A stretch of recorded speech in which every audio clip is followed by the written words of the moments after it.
என் பேரு விஷால். நான் சிங்கப்பூர் போக போறேன். அது பத்தி ஒரு சின்ன ஸ்பீச் கொடுக்க போறேன்.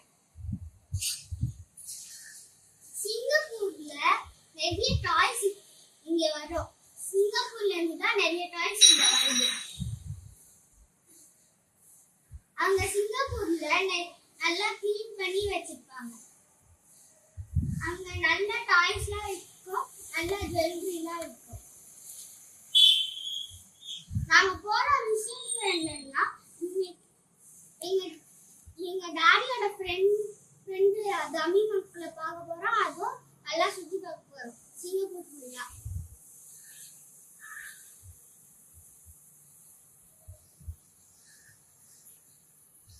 சிங்கப்பூர்ல தமி மக்களை அப்பா ஃப்ரெண்டு. இப்போ நீங்கள் இங்கேருந்து தமிழ்நாட்டில் இருந்து சென்னையிலேருந்து நீங்கள் வந்து சிங்கப்பூர் போகிறதுக்கு எவ்வளோ நேரம் ஆகும்னு நினைக்கிறீங்க ஃப்ளைட்டில்?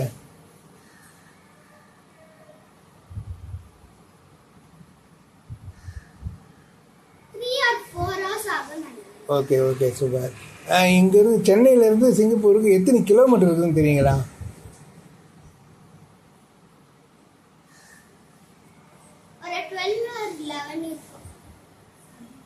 கிலோமீட்டர்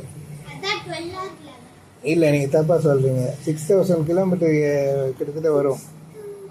ஆமாம், அதாவது சென்னையிலேருந்து என் தாத்தா வீட்டு பண்ருட்டி வரைக்கும் போக ஒரு 111 கிலோமீட்டர்ஸ் கிட்ட வரும். 111 கிலோமீட்டர்ஸ் கிட்ட வரும் இங்கேருந்து பண்ருட்டி போக. அதுவும் இல்லை, நீங்கள் அதுவும் தப்பாக தான் சொல்கிறீங்க. இங்கேருந்து பண்ருட்டிக்கு போகிறதுக்கு 180 கிலோமீட்டர்ஸ்.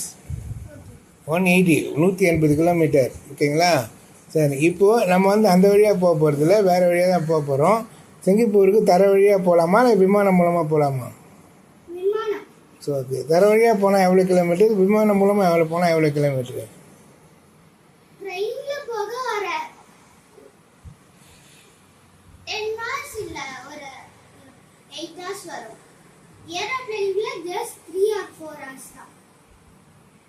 சிங்கப்பூர் வந்து எந்த நாட்டில் இருக்குது? சிங்கப்பூர்னு ஒரு நாடா இல்லை ஒரு நாட்டில் ஒரு ஒரு பகுதியாக இருக்குது? தெரியல. ஓகே, இங்கேருந்து ஃப்ளைட்டில் போகிறதுக்கு என்ன காசு ஆகுது தெரியுங்களா?